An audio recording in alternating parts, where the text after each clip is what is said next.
संपूर्ण दुर्गा सप्तशती पाठ complete 13 chapters. पहला अध्याय। महर्षि ऋषि का राजा सुरथ और समाधि को देवी की महिमा बताना। महर्षि मार्कंडेय बोले, सूर्य के पुत्र सावरणी की उत्पत्ति की कथा विस्तार पूर्वक कहता हूं, सुनो। सावरणी महामाया की कृपा से जिस प्रकार मनवंतर के स्वामी हुए, उसका भी हाल सुनो। पहले स्वारोचिष नामक राज्य था। वह प्रजा को अपने पुत्र के समान मानते थे, तो भी कोला विध्वंसी राजा उनके शत्रु बन गए। दुष्टों को दंड देने वाले राजा सुरथ की उनके साथ लड़ाई हुई। कोला विध्वंसियों के संख्या में कम होने पर भी राजा सुरथ युद्ध में उनसे हार गए। तब वह अपने नगर में आ गए। केवल अपने देश का राज्य ही उनके पास रह गया और वह उसी देश के राजा होकर राज्य करने लगे, किंतु उनके शत्रुओं ने उन पर वहां आक्रमण किया। राजा को बलहीन देखकर उसके दुष्ट मंत्रियों ने राजा की सेना और खजाना अपने अधिकार में कर लिया।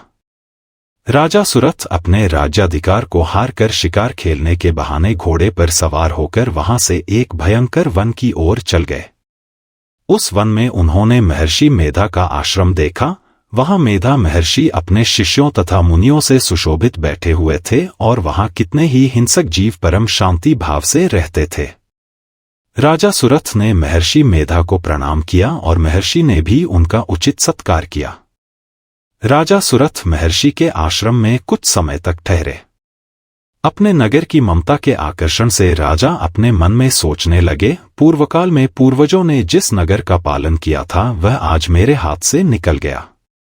मेरे दुष्ट एवं दुरात्मा मंत्री मेरे नगर की अब धर्म से रक्षा कर रहे होंगे या नहीं।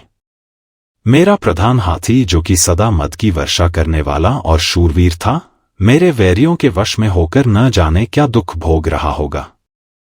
मेरे आज्ञाकारी नौकर, जो मेरी कृपा से धन और भोजन पाने से सदैव सुखी रहते थे और मेरे पीछे पीछे चलते थे, वह अब निश्चय ही दुष्ट राजाओं का अनुसरण करते होंगे तथा मेरे दुष्ट एवं दुरात्मा मंत्रियों द्वारा व्यर्थ ही धन को व्यय करने से संचित किया हुआ मेरा खजाना एक दिन अवश्य खाली हो जाएगा।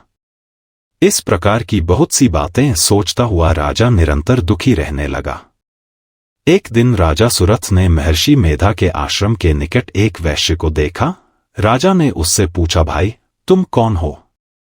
यहां तुम्हारे आने का क्या कारण है और तुम मुझे शोकग्रस्त अनमने से दिखाई देते हो, इसका क्या कारण है? राजा के यह नम्र वचन सुन वैश्य ने महाराज सुरथ को प्रणाम करके कहा। वैश्य बोला, राजन, मेरा नाम समाधि है। मैं धनियों के कुल में उत्पन्न एक वैश्य हूं। मेरे दुष्ट स्त्री पुत्रादिकों ने लोभ से मेरा सब धन छीन लिया है और मुझे घर से निकाल दिया है।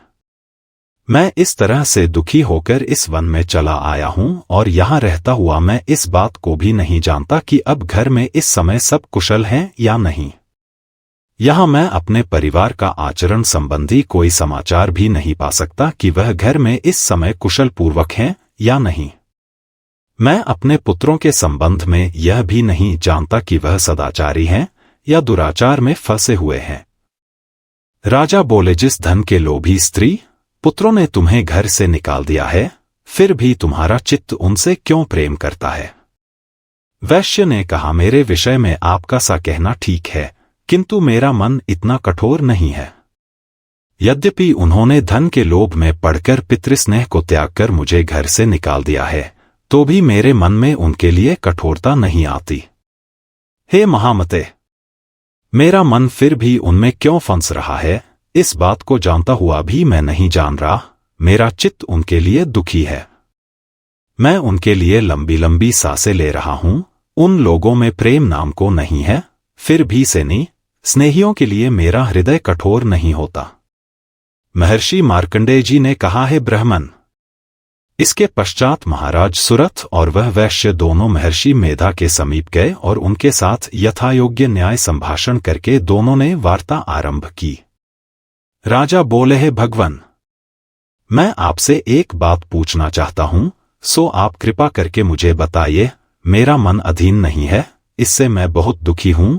राज्य धनादिक की चिंता अभी तक मुझे बनी हुई है और मेरी यह ममता अज्ञानियों की तरह बढ़ती ही जा रही है। और यह समाधि नामक वैश्य भी अपने घर से अपमानित होकर आया है। इसके स्वजनों ने भी इसे त्याग दिया है। स्वजनों से त्यागा हुआ भी यह उनसे हार्दिक प्रेम रखता है। इस तरह हम दोनों ही दुखी हैं। हे महाभाग, उन लोगों के अवगुणों को देखकर भी हम दोनों के मन में उनके लिए ममताजनित आकर्षण उत्पन्न हो रहा है। हमारे ज्ञान रहते हुए भी ऐसा क्यों है? अज्ञानी मनुष्यों की तरह हम दोनों में यह मूर्खता क्यों है? महर्षि मेधा ने कहा, विषम मार्ग का ज्ञान सब जंतुओं को है। सबों के लिए विषय पृथक पृथक होते हैं। कुछ प्राणी दिन में नहीं देखते और कुछ रात को, परंतु कई जीव से हैं जो दिन तथा रात दोनों में देख सकते हैं। यह सत्य है कि मनुष्यों में ज्ञान प्रधान है, किंतु केवल मनुष्य ही ज्ञानी नहीं होता, पशु पक्षी आदि भी ज्ञान रखते हैं। जैसे यह पशु पक्षी ज्ञानी है, वैसे ही मनुष्यों का ज्ञान है, और जो ज्ञान मनुष्यों में वैसे ही पशु पक्षियों में है, तथा अन्य बातें भी दोनों में एक जैसी पाई जाती है। ज्ञान होने पर भी इन पक्षियों की ओर देखो कि अपने भूख से पीड़ित बच्चों की चोंच में कितने प्रेम से अन्न के दाने डालते हैं। हे राजन, सा ही प्रेम मनुष्यों में अपनी संतान के प्रति भी पाया जाता है। लोभ के कारण अपने उपकार का बदला पाने के लिए मनुष्य पुत्रों की इच्छा करते हैं और इस प्रकार मोह के गड्ढे में गिरा करते हैं। भगवान श्रीहरि की जो माया है, उसी से यह संसार मोहित हो रहा है। इसमें आश्चर्य की कोई बात नहीं, क्योंकि वह भगवान विष्णु की योग निंद्रा है। यह माया ही तो है जिसके कारण संसार मोह में जकड़ा हुआ है। यही महामाया भगवती देवी ज्ञानियों के चित्त को बलपूर्वक खींचकर मोह में डाल देती है और उसी के द्वारा संपूर्ण जगत की उत्पत्ति होती है। यही भगवती देवी प्रसन्न होकर मनुष्य को मुक्ति प्रदान करती है। यही संसार के बंधन का कारण है तथा संपूर्ण ईश्वरों की भी स्वामिनी है। महाराज सुरथ ने पूछा, भगवान, वह देवी कौन सी है जिसको आप महामाया कहते हैं? हे ब्राह्मण, वह कैसे उत्पन्न हुई और उसका कार्य क्या है? उसके चरित्र कौन कौन से हैं? प्रभो, उसका जैसा प्रभाव हो, जैसा स्वरूप हो, वह सब ही कृपा कर मुझसे कहिए, मैं आपसे सुनना चाहता हूं। महर्षि मेधा बोले, राजन, वह देवी तो नित्य स्वरूपा है, उसके द्वारा यह संसार रचा गया है। तब भी उसकी उत्पत्ति अनेक प्रकार से होती है। वह सब आप मुझसे सुनो। वह देवताओं का कार्य सिद्ध करने के लिए प्रकट होती है, उस समय वह उत्पन्न हुई कहलाती है। संसार को जलमय करके जब भगवान विष्णु योग निद्रा का आश्रय लेकर शेषन्या पर सो रहे थे, तब मधुकैटभ नाम के 2 असुर उनके कानों के मैल से प्रकट हुए और वह श्री ब्रह्मा जी को मारने के लिए तैयार हो गए।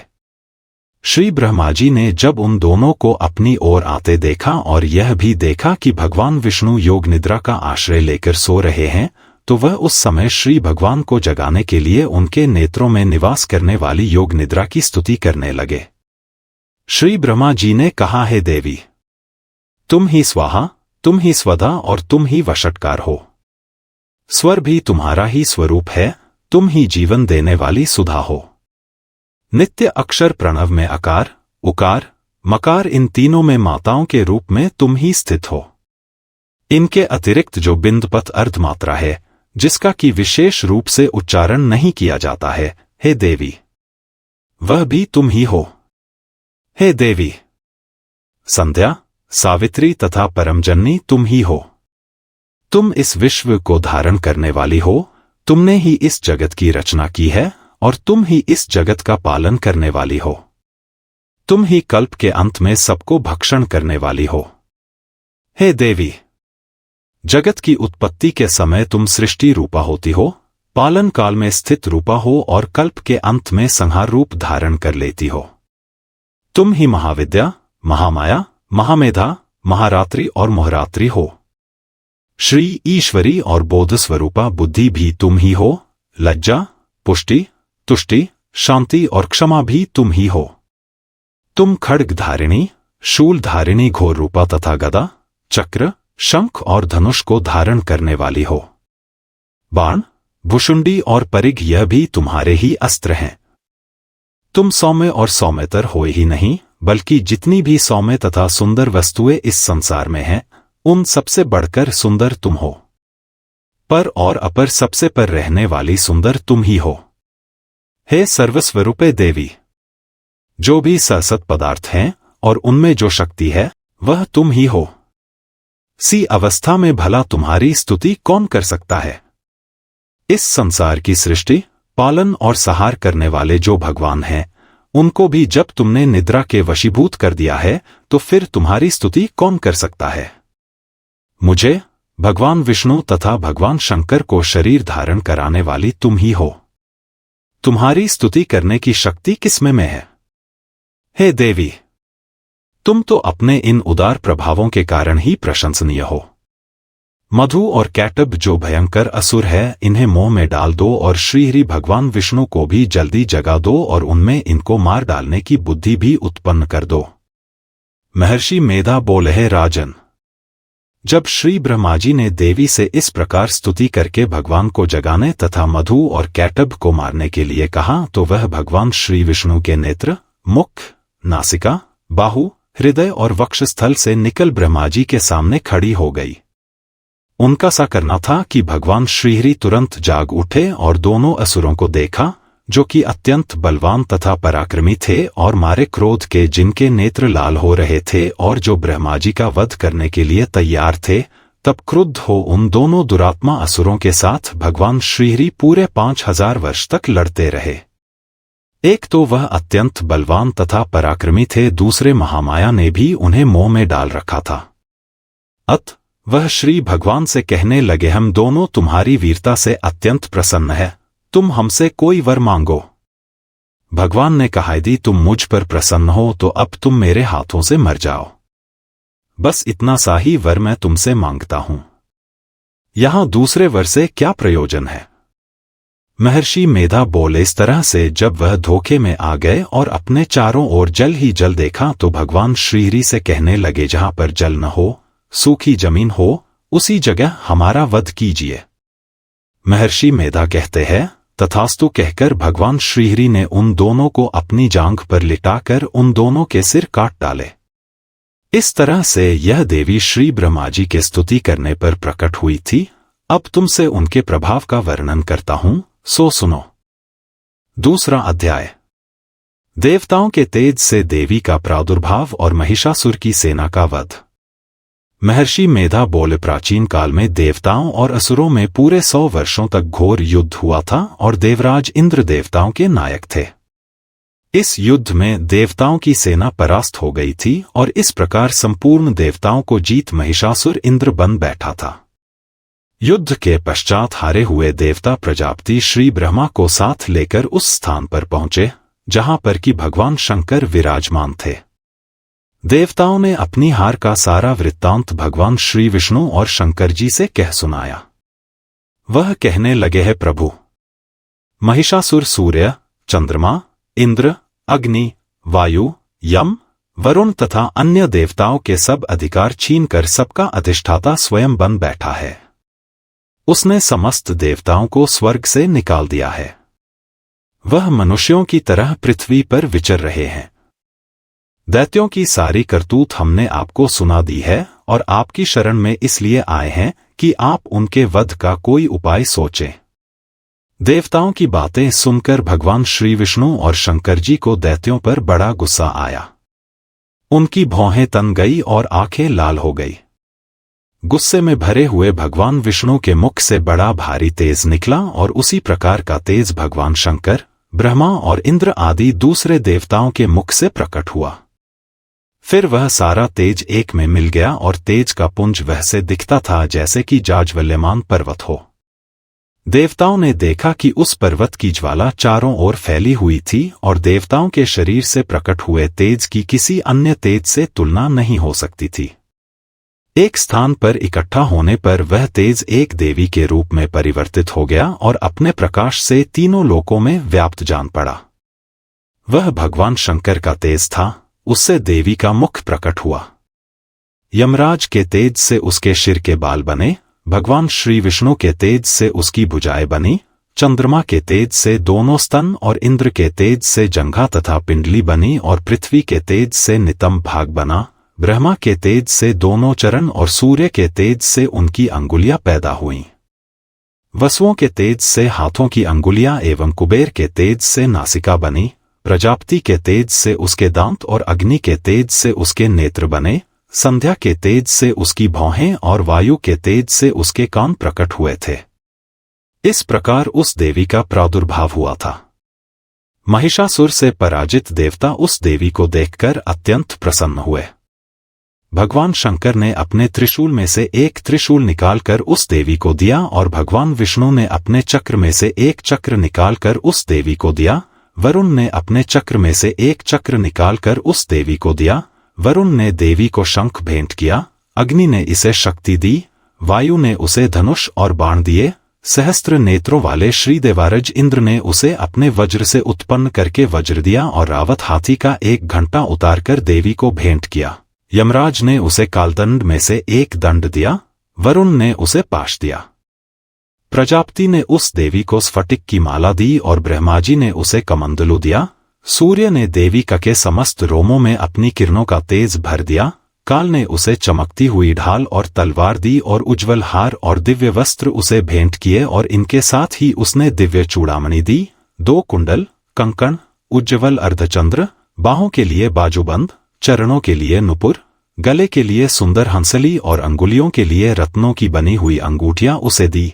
विश्वकर्मा ने उनको फरसा दिया और उसके साथ ही कई प्रकार के अस्त्र और अभेद्य कवच दिए और इसके अतिरिक्त उसने कभी न कुम्हलाने वाले सुंदर कमलों की मालाएं भेंट की। समुद्र ने सुंदर कमल का फूल भेंट किया।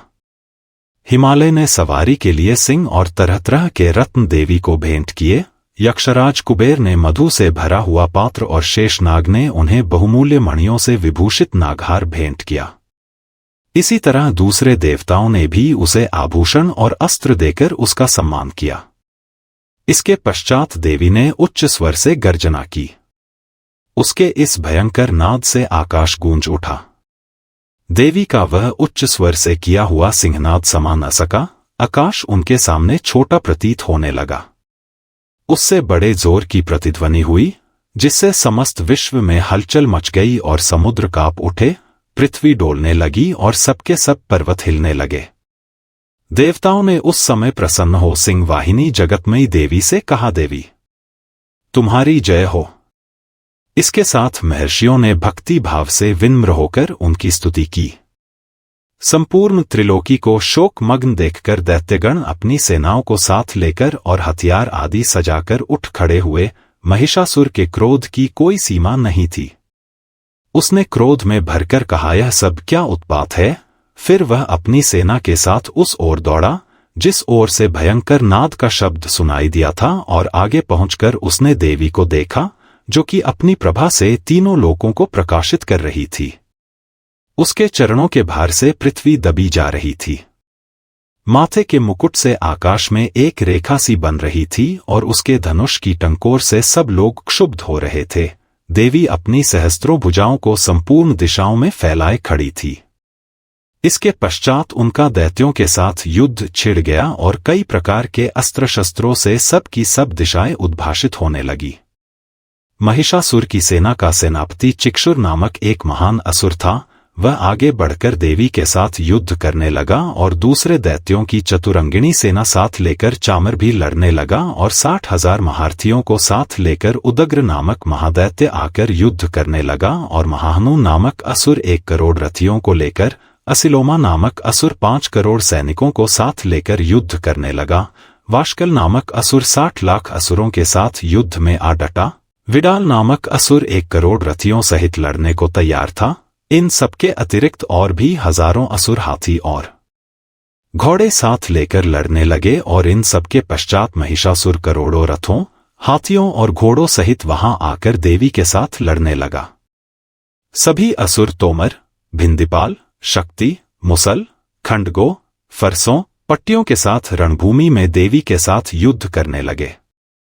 कई शक्तियां फेंकने लगे और कोई अन्य शस्त्रादि। इसके पश्चात सबके सब दैत्य अपनी अपनी तलवारें हाथों में लेकर देवी की ओर दौड़े और उसे मार डालने का उद्योग करने लगे।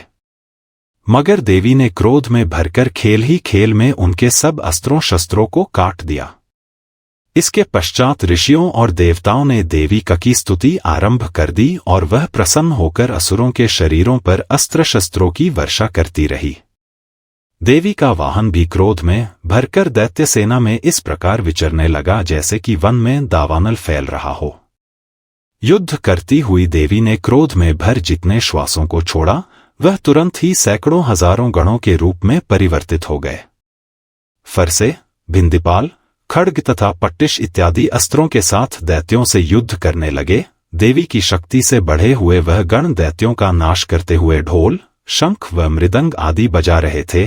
तदंतर देवी ने त्रिशूल, गदा, शक्ति, खड्ग इत्यादि से सहस्त्रों असुरों को मार डाला। कितनों को घंटे की भयंकर आवाज से ही यमलोक पहुंचा दिया। कितने ही असुरों को उसने पास में बांधकर पृथ्वी पर धर घसीटा। कितनों को अपनी तलवार से टुकड़े दो कर दिए और कितनों को गदा की चोट से धरती पर सुला दिया। कई दैत्य मूसल की मार से घायल होकर रक्तवमन करने लगे और कई शूल से छाती फट जाने के कारण पृथ्वी पर लेट गए और कितनों की बाण से कमर टूट गई। देवताओं को पीड़ा देने वाले दैत्य कटकट कर मरने लगे। कितनों की बाहें अलग हो गई, कितनों की ग्रीवाएं कट गई, कितनों के सिर कटकर दूर भूमि पर लुढ़क गए, कितनों के शरीर बीच में से कट गए और कितनों की जंघाएं कट गई और वह पृथ्वी पर गिर पड़े। कितने ही सिरों व पैरों के कटने पर भी भूमि पर से उठ खड़े हुए और शस्त्र हाथ में लेकर देवी से लड़ने लगे और कई दैत्यगण भूमि में बाजों की ध्वनि के साथ नाच रहे थे। कई असुर जिनके सिर कट चुके थे बिना सिर के धड़ से ही हाथ में शस्त्र लिए हुए लड़ रहे थे। दैत्य रह रहकर ठहरो ठहरो कहते हुए देवी को युद्ध के लिए ललकार रहे थे। जहां पर यह घोर संग्राम हुआ था वहां की भूमि रथ, हाथी, घोड़े और असुरों की लाशों से भर गई थी और असुर सेना के बीच में रक्तपात होने के कारण रुधिर की नदियां बह रही थी। और इस तरह देवी ने असुरों की विशाल सेना को क्षण भर में इस तरह से नष्ट कर डाला जैसे तृण काष्ठ के बड़े समूह को अग्नि नष्ट कर डालती है। और देवी का सिंह भी गर्दन के बालों को हिलाता हुआ और बड़ा शब्द करता हुआ असुरों के शरीरों से मानो उनके प्राणों को ढूंढ रहा था। वहां देवी के गणों ने जब दैत्यों के साथ युद्ध किया तो देवताओं ने प्रसन्न होकर आकाश से उन पर पुष्प वर्षा की।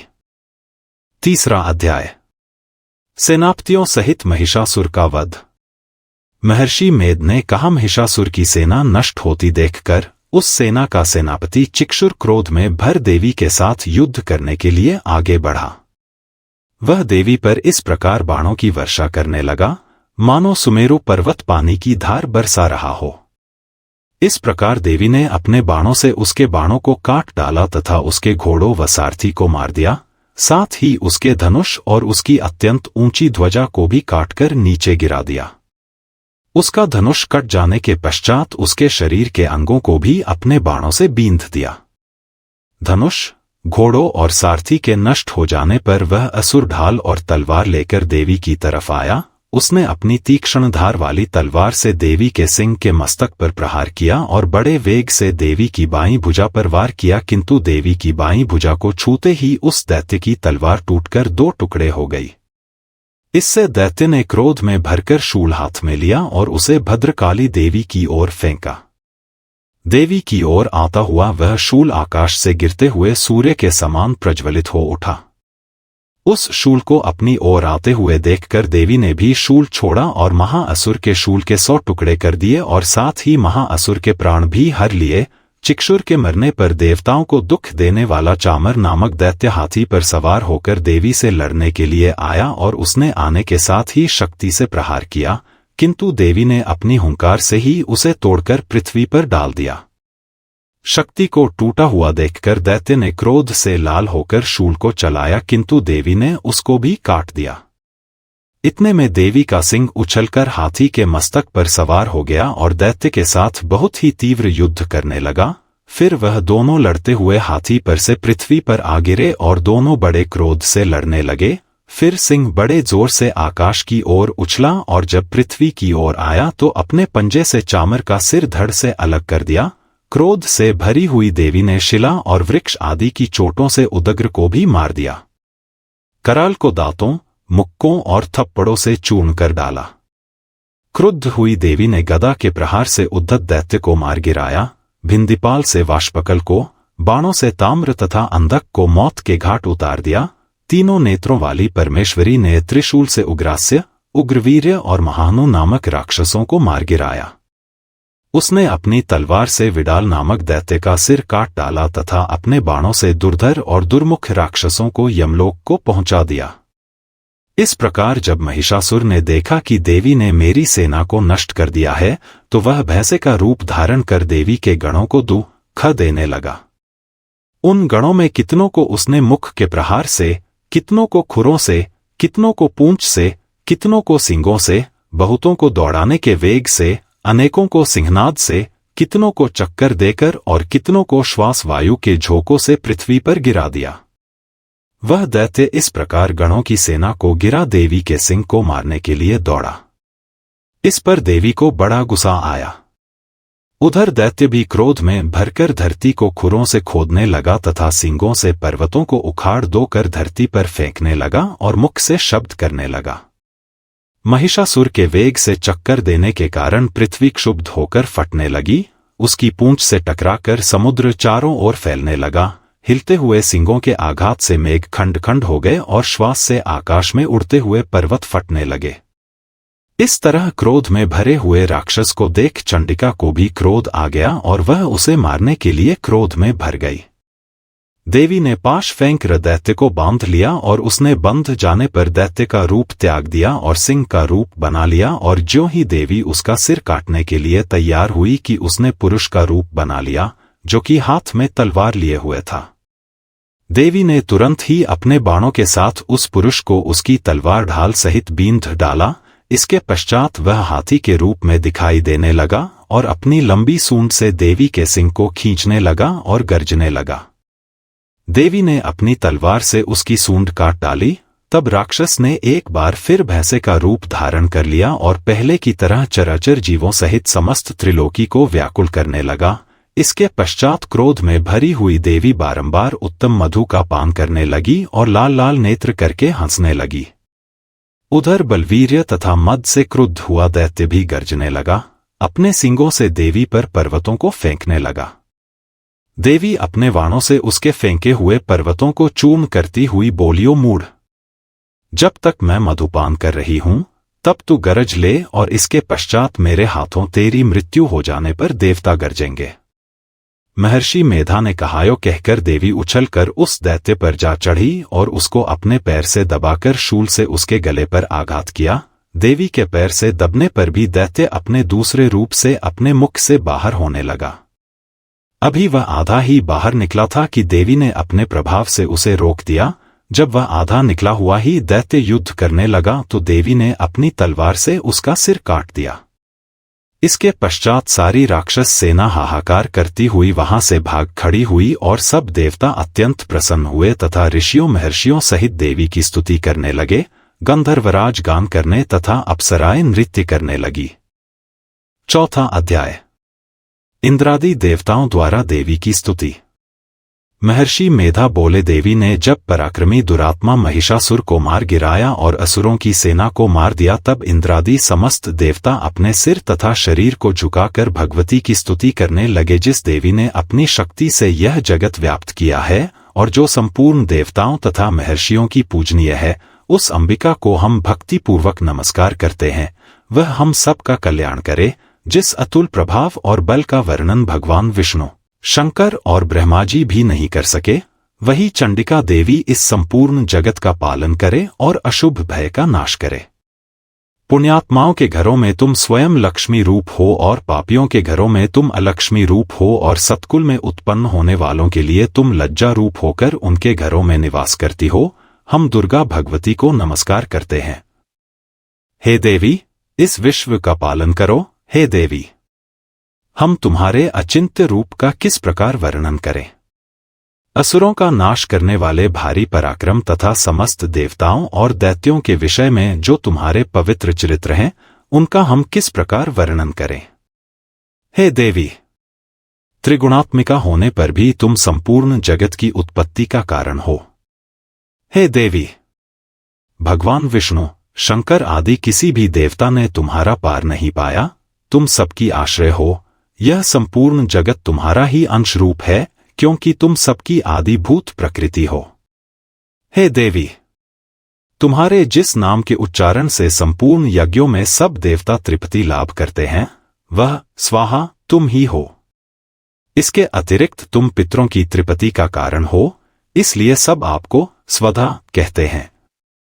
हे देवी, वह विद्या जो मोक्ष को देने वाली है, जो अचिंत्य महाज्ञान स्वरूपा है, तत्वों के सार को वश में करने वाले, संपूर्ण दोषों को दूर करने वाले, मोक्ष की इच्छा वाले मुनिजन जिसका अभ्यास करते हैं, वह तुम ही हो। तुम वाणी रूप हो और दोष रहित ऋग तथा यजुर्वेदों की एवं उद्गीत और सुंदर पदों के पाठ वाले सामवेद की आश्रय रूप हो। तुम भगवती हो। इस विश्व की उत्पत्ति एवं पालन के लिए तुम वार्ता के रूप में प्रकट हुई हो और तुम संपूर्ण संसार की पीड़ा हरने वाली हो। हे देवी, जिससे सारे शास्त्रों को जाना जाता है, वह मेधा शक्ति तुम ही हो और दुर्गम भवसागर से पार करने वाली नौका भी तुम ही हो। लक्ष्मी रूप से विष्णु भगवान के हृदय में निवास करने वाली और भगवान महादेव द्वारा सम्मानित गौरी देवी तुम ही हो। मंद मुस्कान वाले, निर्मल पूर्णचंद बिंब के समान और उत्तम सुवर्ण की मनोहर कांति से कमनीय तुम्हारे मुख को देखकर भी महिषासुर क्रोध में भर गया। यह बड़े आश्चर्य की बात है। और हे देवी, तुम्हारा यही मुख जब क्रोध से भर गया तो उद्यकाल के चंद्रमा की भांति लाल हो गया और तनी हुई भौहों के कारण विकराल रूप हो गया। उसे देखकर भी महिषासुर के शीघ्र प्राण नहीं निकल गए। यह बड़े आश्चर्य की बात है।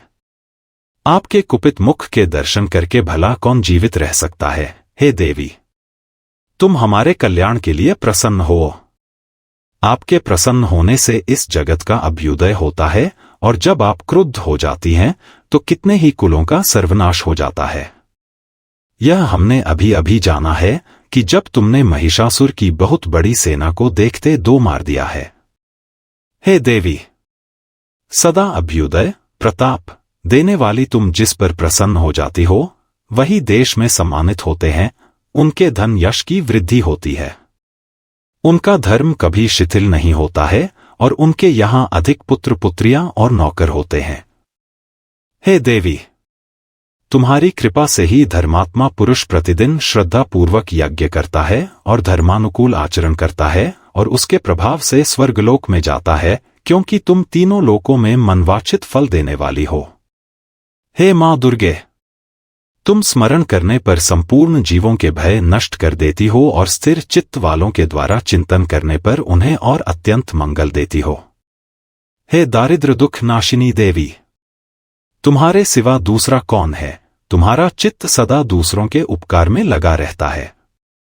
हे देवी, तुम शत्रुओं को इसलिए मारती हो कि उनके मारने से दूसरों को सुख मिलता है। वह चाहे नरक में जाने के लिए चिरकाल तक पाप करते रहे हों, किंतु तुम्हारे साथ युद्ध करके सीधे स्वर्ग को जाएं, इसीलिए तुम उनका वध करती हो। हे देवी, क्या तुम दृष्टिपात मात्र से समस्त असुरों को भस्म नहीं कर सकती? अवश्य ही कर सकती हो, किंतु तुम्हारा शत्रुओं को शस्त्रों के द्वारा मारना इसलिए है कि शस्त्रों के द्वारा मरकर वे स्वर्ग को जावें। इस तरह से हे देवी, उन शत्रुओं के प्रति भी तुम्हारा विचार उत्तम है। हे देवी, तुम्हारे उग्र खड्ग की चमक से और त्रिशूल की नोक की कांति की किरणों से असुरों की आंखें फूट नहीं गई। उसका कारण यह था कि वे किरणों से शोभायमान तुम्हारे चंद्रमा के समान आनंद प्रदान करने वाले सुंदर मुख को देख रहे थे। हे देवी, तुम्हारा शील बुरे वृतांत को दूर करने वाला है और सबसे अधिक तुम्हारा रूप है, जो न तो कभी चिंतन में आ सकता है और न जिसकी दूसरों से कभी तुलना ही हो सकती है। तुम्हारा बल व पराक्रम शत्रुओं का नाश करने वाला है। इस तरह तुमने शत्रुओं पर भी दया प्रकट की है। हे देवी, तुम्हारे बल की किसके साथ बराबरी की जा सकती है, तथा शत्रुओं को भय देने वाला इतना सुंदर रूप भी और किसका है। हृदय में कृपा और युद्ध में निष्ठुरता, यह दोनों बातें तीनों लोकों में केवल तुम ही में देखने में आई है। हे माता, युद्ध भूमि में शत्रुओं को मारकर तुमने उन्हें स्वर्ग लोक में पहुंचाया है। इस तरह तीनों लोकों की तुमने रक्षा की है तथा उन उन्मत्त असुरों से जो हमें भय था उसको भी तुमने दूर किया है। तुमको हमारा नमस्कार है। हे देवी, तुम शूल तथा खड्ग से हमारी रक्षा करो तथा घंटे की ध्वनि और धनुष की टंकोर से भी हमारी रक्षा करो। हे चंडिके, आप अपने शूल को घुमाकर पूर्व, पश्चिम, उत्तर तथा दक्षिण दिशा में हमारी रक्षा करो। तीनों लोकों में जो तुम्हारे सौम्य रूप हैं तथा घोर रूप हैं, उनसे हमारी रक्षा करो तथा इस पृथ्वी की रक्षा करो। हे अंबिके, आपके करपलवों में जो खड्ग, शूल और गदा आदि शस्त्र शोभा पा रहे हैं, उनसे हमारी रक्षा करो। महर्षि बोले कि इस प्रकार जब सब देवताओं ने जगत माता भगवती की स्तुति की और नंदवन के पुष्पों तथा गंध अनुलेपों द्वारा उनका पूजन किया और फिर सबने मिलकर जब सुगंधित व दिव्य धूपों द्वारा उनको सुगंधी निवेदन की, तब देवी ने प्रसन्न होकर कहा, हे देवताओं, तुम सब मुझसे मनवांछित वर मांगो। देवता बोले, हे भगवती, तुमने हमारा सब कुछ कार्य कर दिया, अब हमारे लिए कुछ भी मांगना बाकी नहीं रहा, क्योंकि तुमने हमारे शत्रु महिषासुर को मार डाला है। हे महेश्वरी, तुम इस पर भी यदि हमें कोई वर देना चाहती हो तो बस इतना वर दो कि जब जब हम आपका स्मरण करें, तब तब आप हमारी विपत्तियों को हरण करने के लिए हमें दर्शन दिया करो। हे अंबिके, जो कोई भी तुम्हारी स्तुति करे, तुम उनको वित्त समृद्धि और वैभव देने के साथ ही उनके धन और स्त्री आदि संपत्ति बढ़ावे और सदा हम पर प्रसन्न रहें। महर्षि बोले, हे राजन, देवताओं ने जब जगत के लिए तथा अपने लिए इस प्रकार प्रश्न किया तो बस तथास्तु कहकर देवी अंतर्धान हो गई। हे भूप, जिस प्रकार तीनों लोकों का हित चाहने वाली यह भगवती देवताओं के शरीर से उत्पन्न हुई थी, वह सारा वृतांत मैंने तुझसे कह दिया है, और इसके पश्चात दुष्ट असुरों तथा शुंभ निशुंभ का वध करने और सब लोकों की रक्षा करने के लिए जिस प्रकार गौरी देवी के शरीर से उत्पन्न हुई थी, वह सारा वृतांत मैं यथावत वर्णन करता हूं। 5वां अध्याय। देवताओं द्वारा देवी की स्तुति। महर्षि मेधा ने कहा, पूर्वकाल में शुंभ निशुंभ नामक असुरों ने अपने बल के मद से इंद्र का त्रिलोकी का राज्य और यज्ञों के भाग छीन लिए, और वह दोनों इसी प्रकार सूर्य, चंद्रमा, धर्मराज और वरुण के अधिकार भी छीन कर स्वयं ही उनका उपयोग करने लगे। वायु और अग्नि का कार्य भी वही करने लगे, और इसके पश्चात उन्होंने जिन देवताओं का राज्य छीना था, उनको अपने अपने स्थान से निकाल दिया। इस तरह से अधिकार छिने हुए दैत्यों तथा दैत्यों द्वारा निकाले हुए देवता अपराजिता देवी का स्मरण करने लगे कि देवी ने हमको वर दिया था कि मैं तुम्हारी संपूर्ण विपत्तियों को नष्ट करके रक्षा करूंगी। सा विचार कर सब देवता हिमालय पर गए और भगवती विष्णुमाया की स्तुति करने लगे। देवताओं ने कहा, देवी को नमस्कार है, शिव को नमस्कार है, प्रकृति और भद्रा को नमस्कार है। हम लोग रौद्र, नित्या और गौरी को नमस्कार करते हैं। ज्योत्सनामय, चंद्र रूपिणी व सुख रूपा देवी को निरंतर नमस्कार है। शरणागतों का कल्याण करने वाली वृद्धि और सिद्धि रूपा देवी को हम बार 2 नमस्कार करते हैं। और नैऋति, राजाओं की लक्ष्मी तथा सर्वाणी को नमस्कार है। दुर्गा को, दुर्ग स्थलों को पार करने वाली दुर्गपारा को, सारा, सर्वकारिणी, ख्याति कृष्ण और घूम्र देवी को सदैव नमस्कार है।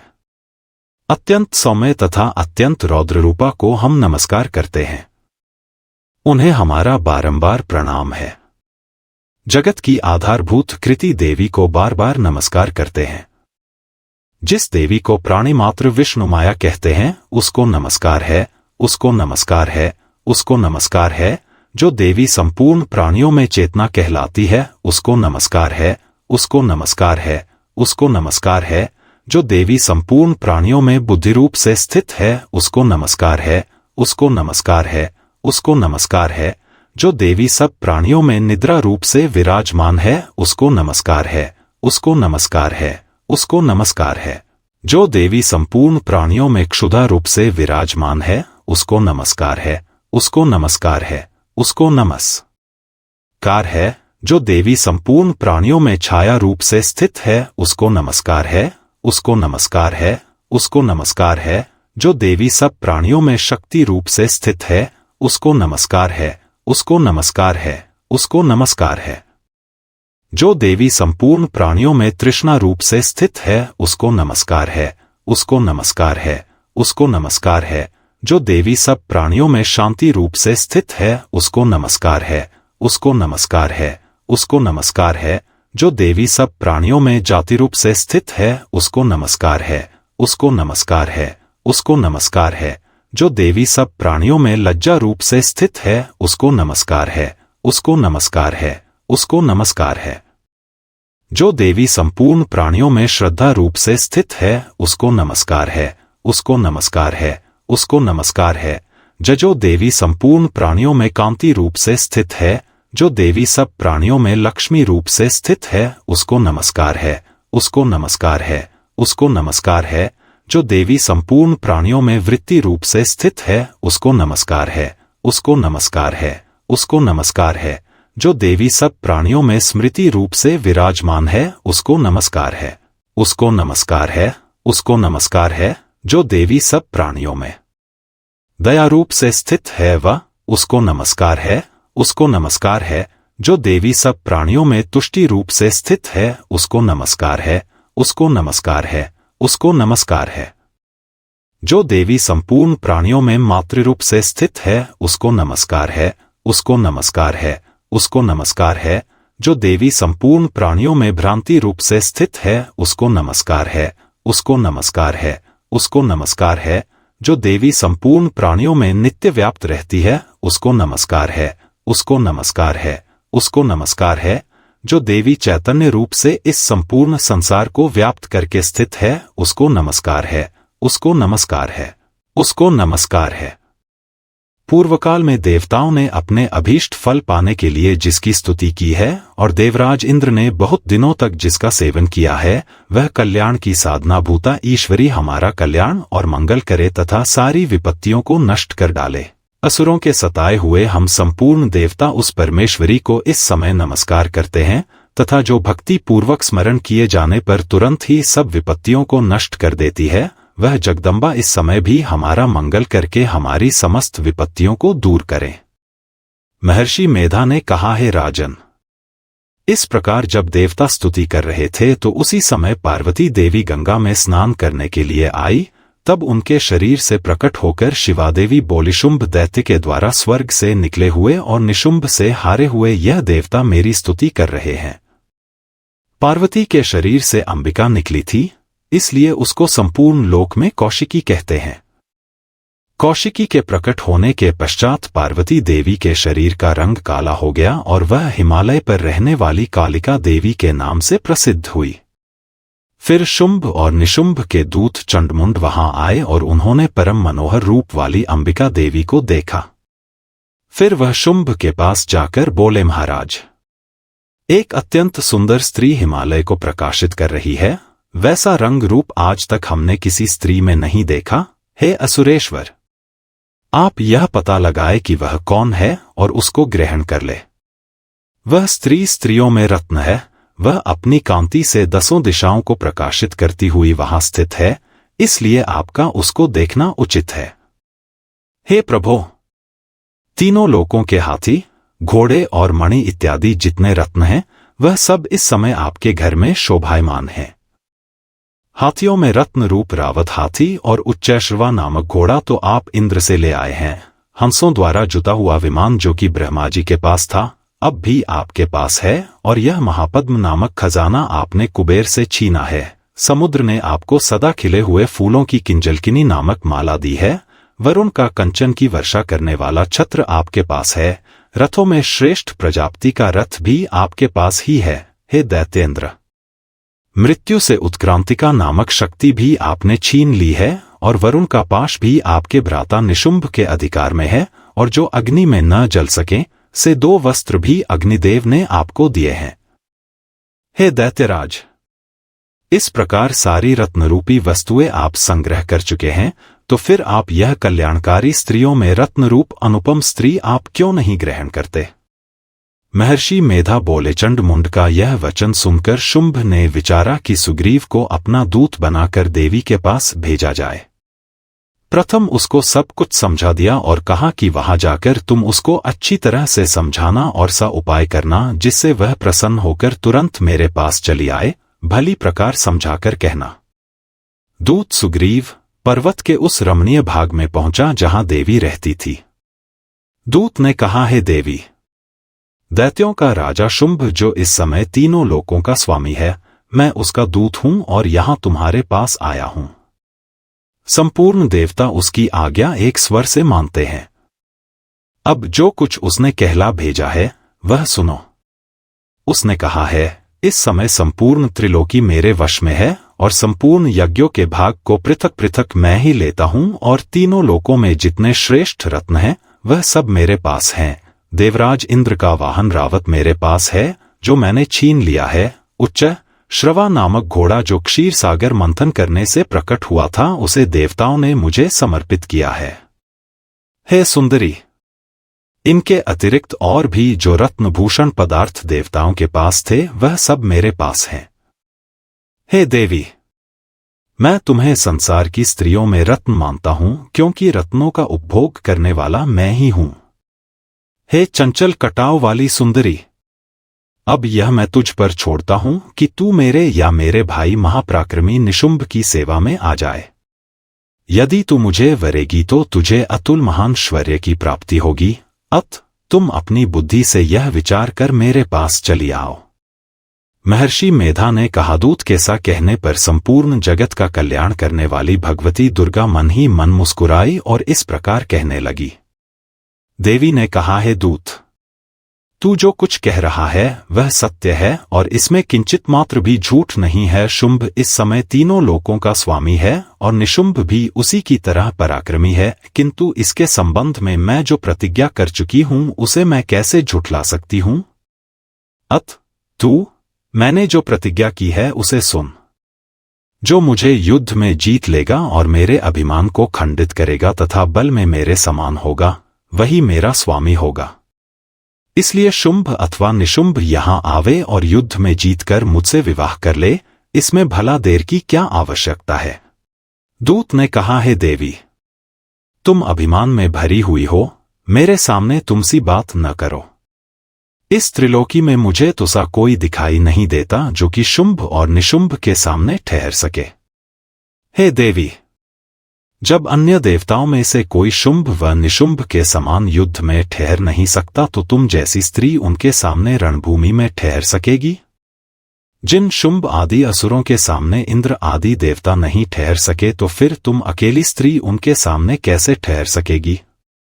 अत तुम मेरा कहना मानकर उनके पास चली जाओ, नहीं तो जब वह तुम्हें केश पकड़कर घसीटते हुए ले जाएंगे तो तुम्हारा गौरव नष्ट हो जाएगा, इसलिए मेरी बात मान लो।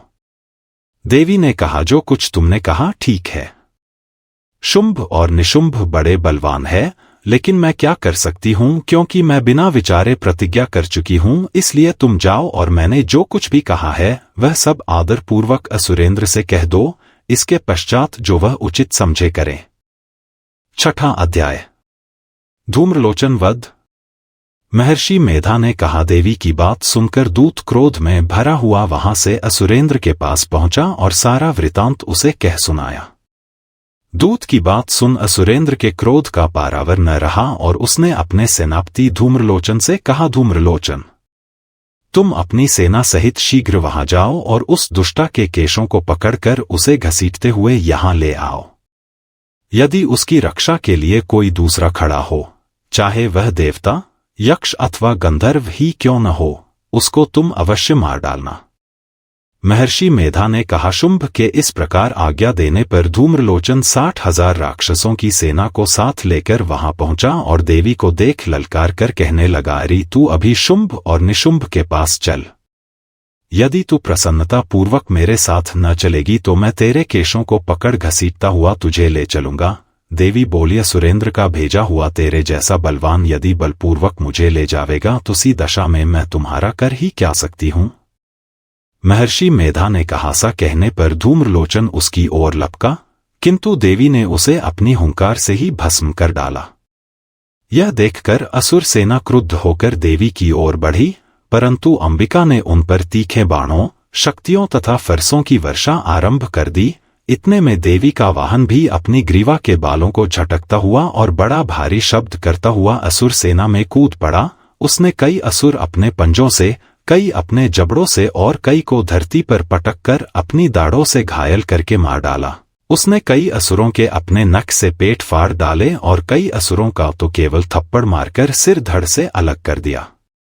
कई असुरों की भुजाएं और सिर तोड़ डाले और गर्दन के बालों को हिलाते हुए उसने कई असुरों को पकड़कर उनके पेट फाड़कर उनका रक्त पी डाला। इस प्रकार देवी के उस महाबलवान सिंह ने क्षण भर में असुर सेना को समाप्त कर दिया। शुंभ ने जब यह सुना कि देवी ने धूम्रलोचन असुर को मार डाला है और उसके सिंह ने सारी सेना का संहार कर डाला है, तब उसको बड़ा क्रोध आया।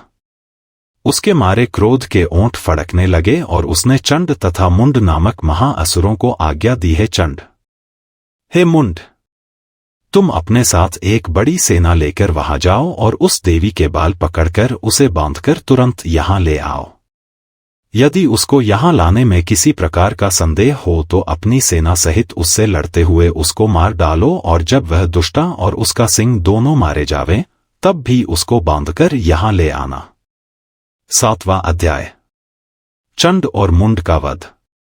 महर्षि मेधा ने कहा, दैत्यराज की आज्ञा पाकर चंड और मुंड चतुरंगिनी सेना को साथ लेकर हथियार उठाए हुए देवी से लड़ने के लिए चल दिए। हिमालय पर्वत पर पहुंचकर उन्होंने मुस्कुराती हुई देवी जो सिंह पर बैठी हुई थी देखा। जब असुर उनको पकड़ने के लिए तलवारें लेकर उनकी ओर बढ़े तब अंबिका को उन पर बड़ा क्रोध आया और मारे क्रोध के उनका मुख काला पड़ गया, उनकी भ्रिकुटियां चढ़ गई और उनके ललाट में से अत्यंत भयंकर तथा अत्यंत विस्तृत मुख वाली लाल आंखों वाली काली प्रकट हुई, जो कि अपने हाथों में तलवार और पाश लिए हुए थी। वह विचित्र खड्ग धारण किए हुए थी तथा चीते के चर्म की साड़ी एवं नरमुंडों की माला पहन रखी थी। उसका मांस सूखा हुआ था और शरीर केवल हड्डियों का ढांचा था, और जो भयंकर शब्द से दिशाओं को पूर्ण कर रही थी वह असुर सेना पर टूट पड़ी और दैत्यों का भक्षण करने लगी। वह पार्श्व रक्षकों, अंकुशधारी महावतों, हाथियों पर सवार योद्धाओं और घंटा सहित हाथियों को एक हाथ से पकड़ दो कर अपने मुंह में डाल रही थी, और इसी प्रकार वह घोड़ों, रथों, सारथियों व रथों में बैठे हुए सैनिकों को मुंह में डालकर भयानक रूप से चबा रही थी। किसी के केश पकड़कर, किसी को पैरों से दबाकर और किसी दैत्य को छाती से मसलकर मार रही थी। वह दैत्य के छोड़े हुए बड़े 2 अस्त्र शस्त्रों को मुंह में पकड़कर और क्रोध में भर उनको दांतों में पीस रही थी। उसने कई बड़े 2 असुर भक्षण कर डाले, कितनों को रौंद डाला और कितनी उसकी मार के मारे भाग गए। कितनों को उसने तलवार से मार डाला, कितनों को अपने दांतों से समाप्त कर दिया, और इस प्रकार से देवी ने क्षण भर में संपूर्ण दैत्य सेना को नष्ट कर दिया। यह देख महापराक्रमी चंड काली देवी की ओर पलका और मुंड ने भी देवी पर अपने भयानक बाणों की वर्षा आरंभ कर दी और अपने हजारों चक्र उस पर छोड़े। उस समय वह चमकते हुए बाण व चक्र देवी के मुख में प्रविष्ट हुए इस प्रकार दिख रहे थे जैसे मानो बहुत से सूर्य मेघों की घटा में प्रविष्ट हो रहे हों। इसके पश्चात भयंकर शब्द के साथ काली ने अत्यंत जोश में भरकर विकट अट्टहास किया। उसका भयंकर मुख देखा नहीं जाता था, उसके मुख से श्वेत दांतों की पंक्ति चमक रही थी।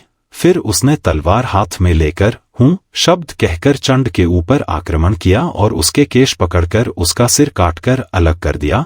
चंड को मरा हुआ देखकर मुंड देवी की ओर लपका, परंतु देवी ने क्रोध में भरे उसे भी अपनी तलवार से यमलोक पहुंचा दिया। चंड और मुंड को मरा हुआ देखकर उसकी बाकी बची हुई सेना वहां से भाग गई। इसके पश्चात काली चंड और मुंड के कटे हुए सिरों को लेकर चंडिका के पास गई और प्रचंड अट्टहास के साथ कहने लगी, है देवी, चंड और मुंड 2 महादैत्यों को मारकर तुम्हें भेंट कर दिया है, अब शुंभ और निशुंभ का तुमको स्वयं वध करना है। महर्षि मेधा ने कहा, वहां लाए हुए चंड और मुंड के सिरों को देखकर कल्याणकाई चंडी ने काली से मधुर वाणी में कहा, है देवी, तुम चूंकि चंड और मुंड को मेरे पास लेकर आई हो, अत संसार में चामुंडा के नाम से तुम्हारी ख्याति होगी। 8वां अध्याय। रक्तबीज वध। महर्षि मेधा ने कहा, चंड और मुंड नामक असुरों के मारे जाने से और बहुत सी सेना के नष्ट हो जाने से असुरों के राजा प्रतापी शंभु ने क्रोध युक्त होकर अपनी संपूर्ण सेना को युद्ध के लिए तैयार होने की आज्ञा दी। उसने कहा, अब उदायुध नामक 86 असुर सेनापति अपनी सेनाओं के साथ युद्ध के लिए जाएं और कंबू नामक 84 सेनापति भी युद्ध के लिए जाएं और कोटि वीर्य नामक 50 सेनापति और धौम्रकुल नाम के 100 सेनापति प्रस्थान करें। कालक, दोहरिद, मौर्य और कालकेय यह दैत्य भी मेरी आज्ञा से सचकर युद्ध के लिए कूच करें। भयानक शासन करने वाला असुरों का स्वामी शुंभ इस प्रकार आज्ञा देकर बहुत बड़ी सेना के साथ युद्ध के लिए चला। उसकी सेना को अपनी ओर आता देखकर चंडिका ने अपनी धनुष की टंकोर से पृथ्वी और आकाश के बीच का भाग गुंजा दिया। हे राजन! इसके पश्चात देवी के सिंह ने दहाड़ना आरंभ कर दिया और अंबिका के घंटे के शब्दों ने उस ध्वनि को और भी बढ़ा दिया।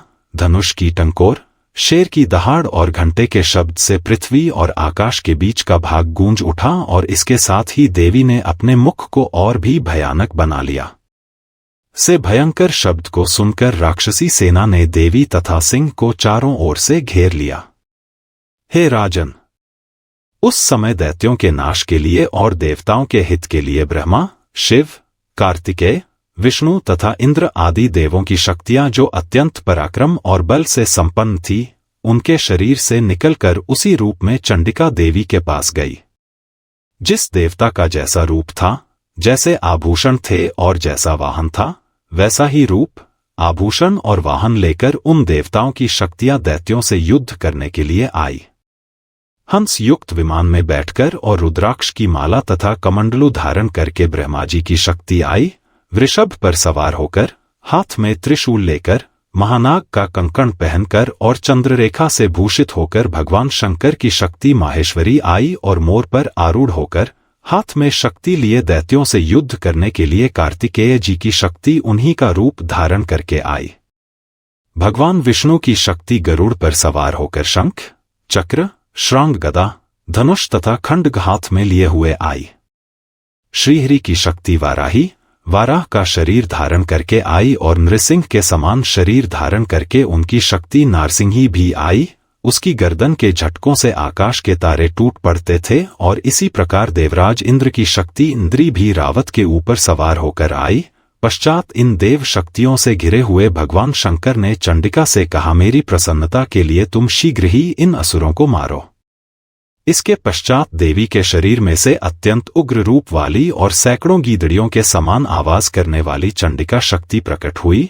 उस अपराजिता देवी ने धूमिल जटा वाले भगवान श्री शंकर जी से कहा, है प्रभो, आप मेरी ओर से दूत बनकर शुंभ और निशुंभ के पास जाइए और उन अत्यंत गर्वीले दैत्यों से कहिए तथा उनके अतिरिक्त और भी जो दैत्य वहां युद्ध के लिए उपस्थित हों, उनसे भी कहिए, जो तुम्हें अपने जीवित रहने की इच्छा हो तो त्रिलोकी का राज्य इंद्र को दे दो। देवताओं को उनका यज्ञ भाग मिलना आरंभ हो जाए और तुम पाताल को लौट जाओ। किंतु यदि बल के गर्व से तुम्हारी लड़ने की इच्छा हो तो फिर आ जाओ, तुम्हारे मांस से मेरी योगिनियां तृप्त होंगी। चूंकि उस देवी ने भगवान शंकर को दूत के कार्य में नियुक्त किया था, इसलिए वह संसार में शिवदूती के नाम से विख्यात हुई। भगवान शंकर से देवी का संदेश पाकर उन दैत्यों के क्रोध का कोई आर पार न रहा और वह जिस स्थान पर देवी विराजमान थी वहां पहुंचे और जाने के साथ ही उस पर बाणों और शक्तियों की वर्षा करने लगे। देवी ने उनके फेंके हुए बाणों, शक्तियों, त्रिशूल और फरसों को अपने बाणों से काट डाला और काली देवी उस देवी के साथ आगे खड़ी होकर शत्रुओं को त्रिशूल से विदीर्ण करने लगी और खटवांग से कुचलने लगी। ब्राह्मणी जिस तरफ दौड़ती थी उसी तरफ अपने कमंडलू का जल छिड़क कर दैत्यों के वीर्य व बल को नष्ट कर देती थी और इसी प्रकार माहेश्वरी त्रिशूल से, वैष्णवी चक्र से और अत्यंत कोपवाली कौमारी शक्ति द्वारा असुरों को मार रही थी और इंद्री के बाजू के प्रहार से सैकड़ों दैत्य रक्त की नदियां बहाते हुए पृथ्वी पर सो गए। वाराही ने कितने ही राक्षसों को अपनी थूथन द्वारा मृत्यु के घाट उतार दिया। दाढ़ों के अग्रभाग से कितने ही राक्षसों की छाती को चीर डाला और चक्र की चोट से कितनों ही को विदीर्ण करके धरती पर डाल दिया। बड़े दो राक्षसों को नारसिंही अपने नखों से विदीर्ण करके भक्षण कर रही थी और सिंहनाद से चारों दिशाओं को गुंजाती हुई रणभूमि में विचर रही थी। शिवदूती के प्रचंड अट्टहास से कितने ही दैत्य भयभीत होकर पृथ्वी पर गिर पड़े और उनके गिरते ही वह उनको भक्षण कर गई। इस तरह क्रोध में भरे हुए मातृगणों द्वारा नाना प्रकार के उपायों से बड़े बड़े असुरों को मरते हुए देखकर राक्षसी सेना भाग खड़ी हुई और उनको इस प्रकार भागता देखकर रक्तबीज नामक महापराक्रमी राक्षस क्रोध में भरकर युद्ध के लिए आगे बढ़ा। उसके शरीर से रक्त की बूंदें पृथ्वी पर जैसे ही गिरती थी तुरंत वैसे ही शरीर वाला तथा वैसा ही बलवान दैत्य पृथ्वी से उत्पन्न हो जाता था। रक्तबीज गदा हाथ में लेकर इंद्री के साथ युद्ध करने लगा। जब इंद्री शक्ति ने अपने वज्र से उसको मारा तो घायल होने के कारण उसके शरीर से बहुत सा रक्त बहने लगा और उसकी प्रत्येक बूंद से उसके समान ही बलवान तथा महापराक्रमी अनेकों दैत्य भयंकर रूप से प्रकट हो गए। वह सबके सब दैत्य बीज के समान ही बलवान तेज वाले थे। वह भी भयंकर अस्त्र शस्त्र लेकर देवियों के साथ लड़ने लगे। जब इंद्री के वज्र प्रहार से उसके मस्तक पर चोट लगी और रक्त बहने लगा तो उसमें से हजारों ही पुरुष उत्पन्न हो गए। वैष्णवी ने चक्र से और इंद्री ने गदा से रक्तबीज को चोट पहुंचाई और वैष्णवी के चक्र से घायल होने पर उसके शरीर से जो रक्त बहा उससे हजारों महाअसुर उत्पन्न हुए, जिनके द्वारा यह जगत व्याप्त हो गया। कौमारी ने शक्ति से, वाराही ने खड्ग से और माहेश्वरी ने त्रिशूल से उसको घायल किया। इस प्रकार क्रोध में भरकर उस महादैत्य ने सब मातृ शक्तियों पर पृथक पृथक गदा से प्रहार किया और माताओं ने शक्ति तथा शूल इत्यादि से उसको बार बार घायल किया। उससे सैकड़ों महादैत्य उत्पन्न हुए और इस प्रकार उस रक्तबीज के रुधिर से उत्पन्न हुए असुरों से संपूर्ण जगत व्याप्त हो गया, जिससे देवताओं को भय हुआ। देवताओं को भयभीत देखकर चंडिका ने काली से कहा, है चामुंडे, अपने मुख को बड़ा करो और मेरे शस्त्रघात से उत्पन्न हुए रक्त बिंदुओं तथा रक्त बिंदुओं से उत्पन्न हुए महाअसुरों को तुम अपने इस मुख से भक्षण करती जाओ। इस प्रकार रक्त बिंदुओं से उत्पन्न हुए महादैत्यों को भक्षण करती हुई तुम रणभूमि में विचरो। इस प्रकार रक्त क्षीण होने से यह दैत्य नष्ट हो जाएगा। तुम्हारे भक्षण करने के कारण अन्य दैत्य नहीं होंगे। काली से इस प्रकार कहकर चंडिका देवी ने रक्तबीज पर अपने त्रिशूल से प्रहार किया और काली देवी ने अपने मुख में उसका रक्त ले लिया। तब उसने गदा से चंडिका पर प्रहार किया। प्रहार से चंडिका को तनिक भी कष्ट न हुआ, किंतु रक्तबीज के शरीर से बहुत सा रक्त बहने लगा, लेकिन उसके गिरने के साथ ही काली ने उसको अपने मुख में ले लिया। काली के मुख में उस रक्त से जो असुर उत्पन्न हुए उनको उसने भक्षण कर लिया और रक्त को पीती गई। तदंतर देवी ने रक्तबीज को, जिसका की खून काली ने पिया था, चंडिका ने उस दैत्य को वज्र, बाण, खड्ग तथा रिष्टि इत्यादि से मार डाला। हे राजन, अनेक प्रकार के शस्त्रों से मारा हुआ और खून से वंचित वह महादैत्य रक्तबीज पृथ्वी पर गिर पड़ा। हे राजन, उसके गिरने से देवता अत्यंत प्रसन्न हुए और माताएं उन असुरों का रक्त पीने के पश्चात उद्धत होकर नृत्य करने लगी। 9वां अध्याय। निशुंभ वध। राजा ने कहा, हे ऋषिराज, आपने रक्तबीज के वध से संबंध रखने वाला वृतांत मुझे सुनाया। अब मैं रक्तबीज के मरने के पश्चात क्रोध में भरे हुए शुंभ व निशुंभ ने जो कर्म किया वह सुनना चाहता हूं। महर्षि मेधा ने कहा, रक्तबीज के मारे जाने पर शुंभ और निशुंभ को बड़ा क्रोध आया और अपनी बहुत बड़ी सेना का इस प्रकार सर्वनाश होते देखकर निशुंभ देवी पर आक्रमण करने के लिए दौड़ा। उसके साथ बहुत से बड़े बड़े असुर देवी को मारने के वास्ते दौड़े और महापराक्रमी शुंभ अपनी सेना सहित चंडिका को मारने के लिए बढ़ा। फिर शुंभ और निशुंभ का देवी से घोर युद्ध होने लगा और वह दोनों असुर इस प्रकार देवी पर बाण फेंकने लगे जैसे मेघों से वर्षा हो रही हो। उन दोनों के चलाए हुए बाणों को देवी ने अपने बाणों से काट डाला और अपने शस्त्रों की वर्षा से उन दोनों दैत्यों को चोट पहुंचाई। निशुंभ ने तीक्ष्ण तलवार और चमकती हुई ढाल लेकर देवी के सिंह पर आक्रमण किया। अपने वाहन को चोट पहुंची देखकर देवी ने अपने क्षुरप्र नामक बाण से निशुंभ की तलवार व ढाल दोनों को ही काट डाला। तलवार और ढाल कट जाने पर निशुंभ ने देवी पर शक्ति से प्रहार किया। देवी ने अपने चक्र से उसके 2 टुकड़े कर दिए। फिर क्या था, दैत्य मारे क्रोध के जल भुन गया और उसने देवी को मारने के लिए उसकी ओर शूल फेंका, किंतु देवी ने अपने मुक्के से उसको चूर चूर कर डाला। फिर उसने देवी पर गदा से प्रहार किया। देवी ने त्रिशूल से गदा को भस्म कर डाला। इसके पश्चात वह फरसा हाथ में लेकर देवी की ओर लपका। देवी ने अपने तीखे वाणों से उसे धरती पर सुला दिया। अपने पराक्रमी भाई निशुंभ के इस प्रकार से मरने पर शुंभ क्रोध में भरकर देवी को मारने के लिए दौड़ा। वह रथ में बैठा हुआ उत्तम आयुधों से सुशोभित अपनी 8 बड़ी बड़ी भुजाओं से सारे आकाश को ढके हुए था। शुंभ को आते देखकर देवी ने अपना शंख बजाया और धनुष की टंकोर का भी अत्यंत दुस्सह शब्द किया, साथ ही अपने घंटे के शब्द से, जो कि संपूर्ण दैत्य सेना के तेज को नष्ट करने वाला था, संपूर्ण दिशाओं में व्याप्त कर दिया। इसके पश्चात देवी के सिंह ने भी अपनी दहाड़ से, जिसे सुन बड़े बड़े बलवानों ला मद चूर चूर हो जाता था, आकाश, पृथ्वी और 10 दिशाओं को पूरित कर दिया। फिर आकाश में उछलकर काली ने अपने दांतों तथा हाथों को पृथ्वी पर पटका। उसके सा करने से सा शब्द हुआ, जिससे कि उससे पहले के सारे शब्द शांत हो गए। इसके पश्चात शिवदूती ने असुरों के लिए भय उत्पन्न करने वाला अट्टहास किया, जिसे सुनकर दैत्य थर्रा उठे और शुंभ को बड़ा क्रोध हुआ। फिर अंबिका ने उसे अरे दुष्ट, खड़ा रह कहा तो आकाश से सभी देवता जय हो बोल उठे। शुंभ ने वहां आकर ज्वालाओं से युक्त एक अत्यंत भयंकर शक्ति छोड़ी, जिसे आते देखकर देवी ने अपनी महोल्का नामक शक्ति से काट डाला। हे राजन! फिर शुंभ के सिंहनाद से तीनों लोक व्याप्त हो गए और उसकी प्रतिध्वनि से सा घोर शब्द हुआ, जिसने इससे पहले के सब शब्दों को जीत लिया। शुंभ के छोड़े बाणों को देवी ने और देवी के छोड़े बाणों को शुंभ ने अपने बाणों से काट सैकड़ों और हजारों टुकड़ों में परिवर्तित कर दिया। इसके पश्चात जब चंडिका ने क्रोध में भर शुंभ को त्रिशूल से मारा तो वह मूर्छित होकर पृथ्वी पर गिर पड़ा। जब उसकी मूर्छा दूर हुई तो वह धनुष लेकर आया और अपने बाणों से उसने देवी काली तथा सिंह को घायल कर दिया। फिर उस राक्षस ने 10,000 भुजाएं धारण करके चक्रादि आयुधों से देवी को आच्छादित कर दिया।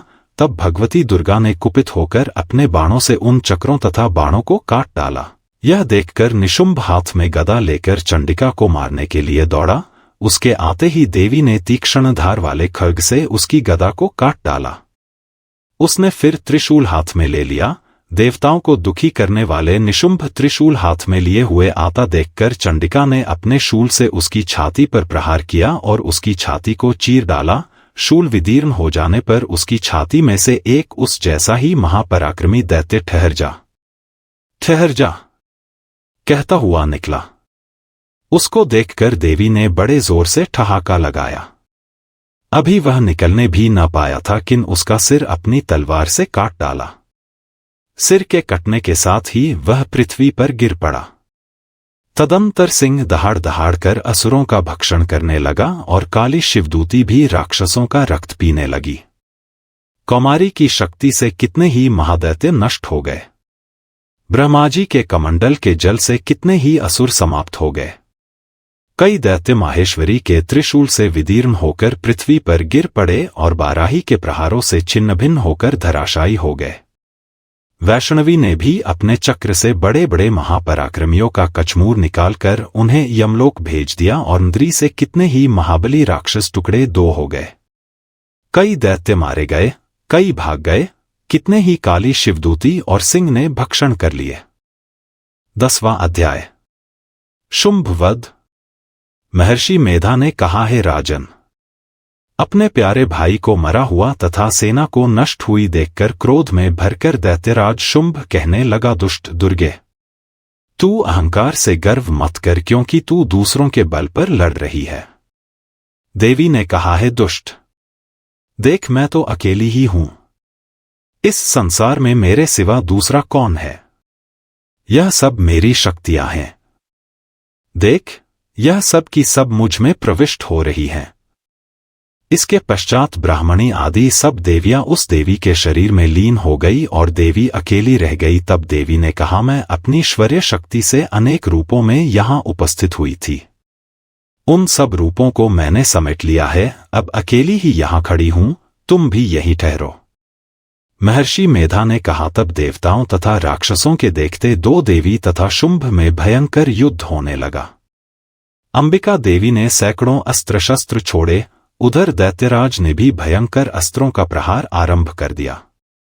देवी के छोड़े हुए सैकड़ों अस्त्रों को दैत्य ने अपने अस्त्रों द्वारा काट डाला।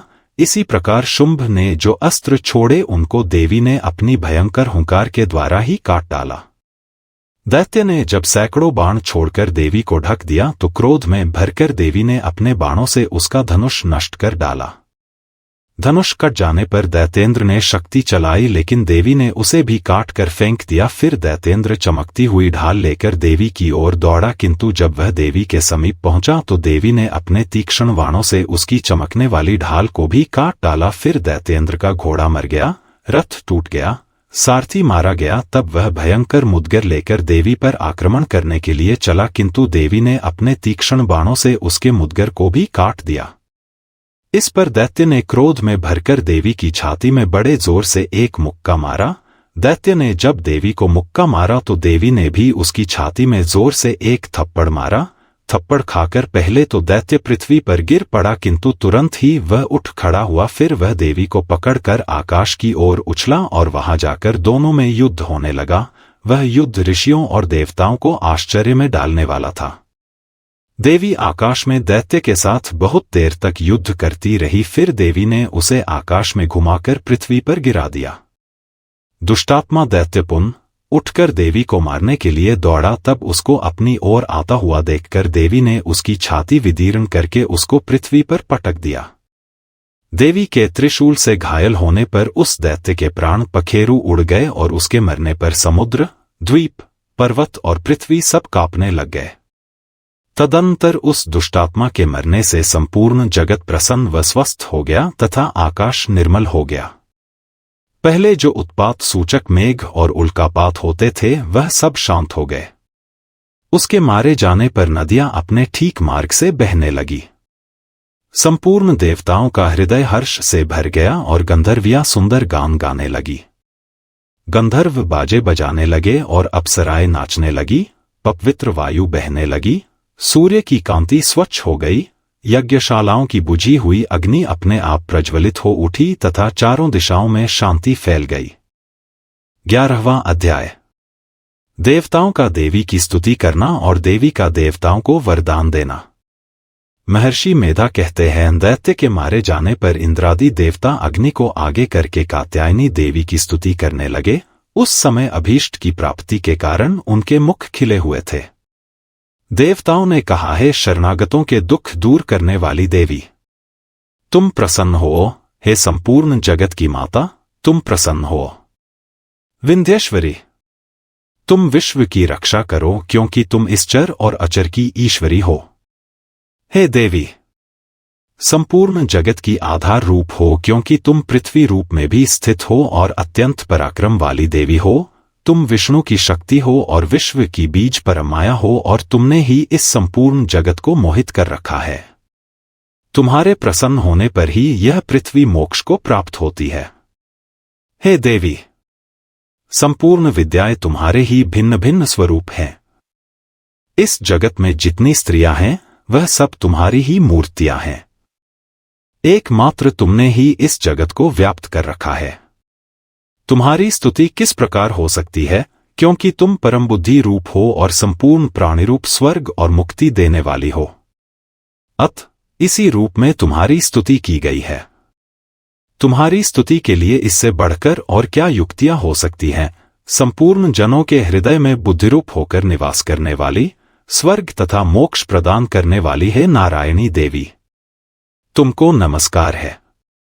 कलाकाष्ठा आदि रूप से अवस्थाओं को परिवर्तन की ओर ले जाने वाली तथा प्राणियों का अंत करने वाली नारायणी, तुमको नमस्कार है। हे नारायणी, संपूर्ण मंगलों के मंगल रूप वाली। हे शिवे, हे संपूर्ण प्रयोजनों को सिद्ध करने वाली। हे शरणागत वत्सला, 3 नेत्रों वाली गौरी, तुमको नमस्कार है। सृष्टि, स्थिति तथा संहारव की शक्तिभूता सनातनी देवी LT, गुणों का आधार तथा सर्व सुखमयी नारायणी, तुमको नमस्कार है। हे शरण में आए हुए शरणागतों, दीन दुखियों की रक्षा में तत्पर, संपूर्ण पीड़ाओं को हरने वाली है नारायणी, तुमको नमस्कार है। हे नारायणी, तुम ब्रह्माणी का रूप धारण करके हंसों से जुते हुए विमान पर बैठती हो तथा कुश से अभिमंत्रित जल छिड़कती रहती हो, तुम्हें नमस्कार है। माहेश्वरी रूप से त्रिशूल, चंद्रमा और सर्पों को धारण करने वाली है महावृषभ वाहन वाली नारायणी, तुम्हें नमस्कार है। मोरों तथा मुक्कुटों से घिरी रहने वाली महाशक्ति को धारण करने वाली है कौमारी रूपधारिणी, निष्पाप नारायणी, तुम्हें नमस्कार है। हे शंख, चक्र, गदफर, श्रांग, धनुष रूप आयुधों को धारण करने वाली वैष्णवी शक्ति रूपा नारायणी, तुम हम पर प्रसन्न हो, तुम्हें नमस्कार है। हे दांतों पर पृथ्वी धारण करने वाली वाराह रूपिणी कल्याणमयी नारायणी, तुम्हें नमस्कार है। हे उग्र नृसिंह रूप से दैत्यों को मारने वाली, त्रिभुवन की रक्षा में संलग्न रहने वाली नारायणी, तुम्हें नमस्कार है। हे मस्तक पर किरीट और हाथ में महावज्र धारण करने वाली, सहस्त्र नेत्रों के कारण उज्ज्वल, वृत्रासुर के प्राण हरने वाली इंद्री शक्ति, हे नारायणी, तुम्हें नमस्कार है। हे शिवदूती स्वरूप से दैत्यों के महामद को नष्ट करने वाली, हे घोर रूप वाली, हे महाशब्द वाली, हे नारायणी, तुम्हें नमस्कार है। दाढ़ों के कारण विकराल मुख वाली, मुंडमाला से विभूषित मुंडमर्दिनी चामुंडा रूपा नारायणी, तुम्हें नमस्कार है। हे लक्ष्मी, लज्जा, महाविद्या, श्रद्धा, पुष्टि, स्वधा, ध्रुवा, महारात्रि तथा महाविद्या रूपा नारायणी, तुमको नमस्कार है। हे मेधा, सरस्वती, सर्वोत्कृष्ट, शौर्य रूपिणी, पार्वती, महाकाली, नियंता तथा ईश रूपिणी नारायणी, तुम्हें नमस्कार है। हे सर्वस्वरूप सर्वेश्वरी, सर्वशक्तियुक्त देवी, हमारी भय से रक्षा करो, तुम्हें नमस्कार है। हे कात्यायनी, तीनों नेत्रों से भूषित यह तेरा सौम्य मुख सब तरह के डरों से हमारी रक्षा करे, तुम्हें नमस्कार है। हे भद्रकाली, ज्वालाओं के समान भयंकर, अति उग्र एवं संपूर्ण असुरों को नष्ट करने वाला तुम्हारा त्रिशूल हमें भयों से बचावे, तुमको नमस्कार है। हे देवी, जो अपने शब्द से इस जगत को पूरित करके दैत्यों के तेज को नष्ट करता है, वह आपका घंटा इस प्रकार हमारी रक्षा करे जैसे कि माता अपने पुत्रों की रक्षा करती है। हे चंडिके, असुरों के रक्त और चर्बी से चर्चित जो आपकी तलवार है, वह हमारा मंगल करे, हम तुमको नमस्कार करते हैं। हे देवी, तुम जब प्रसन्न होती हो तो संपूर्ण रोगों को नष्ट कर देती हो, और जब रुष्ट हो जाती हो तो संपूर्ण वांछित कामनाओं को नष्ट कर देती हो, और जो मनुष्य तुम्हारी शरण में जाते हैं उन पर कभी विपत्ति नहीं आती, बल्कि तुम्हारी शरण में गए हुए मनुष्य दूसरों को आश्रय देने योग्य हो जाते हैं। अनेक रूपों से बहुत प्रकार की मूर्तियों को धारण करके इन धर्मद्रोही असुरों का तुमने संहार किया है, वह तुम्हारे सिवा कौन कर सकता था। चतुर्दश विद्याएं, षट्शास्त्र और चारों वेद तुम्हारे ही प्रकाश से प्रकाशित हैं, उनमें तुम्हारा ही वर्णन है, और जहां राक्षस, विषैले सर्प शत्रुगण हैं, वहां और समुद्र के बीच में भी तुम साथ रहकर इस विश्व की रक्षा करती हो। हे विश्वेश्वरी, तुम विश्व का पालन करने वाली विश्वरूपा हो, इसलिए संपूर्ण जगत को धारण करती हो, इसीलिए ब्रह्मा, विष्णु, महेश की भी वंदनीय हो। जो भक्ति पूर्वक तुमको नमस्कार करते हैं, वह विश्व को आश्रय देने वाले बन जाते हैं। हे देवी, तुम प्रसन्न हो और असुरों को मारकर जिस प्रकार हमारी रक्षा की है, से ही हमारे शत्रुओं से सदा हमारी रक्षा करती रहो। संपूर्ण जगत के पाप नष्ट कर दो और पापों तथा उनके फल स्वरूप होने वाली महामारी आदि बड़े दो उपद्रवों को शीघ्र ही दूर कर दो। विश्व की पीड़ा को हरने वाली देवी, शरण में पड़े हुओं पर प्रसन्न हो। त्रिलोक निवासियों की पूजनीय परमेश्वरी, हम लोगों को वरदान दो। देवी ने कहा, है देवताओं, मैं तुमको वर देने को तैयार हूं। आपकी जैसी इच्छा हो वैसा वर मांग लो, मैं तुमको दूंगी।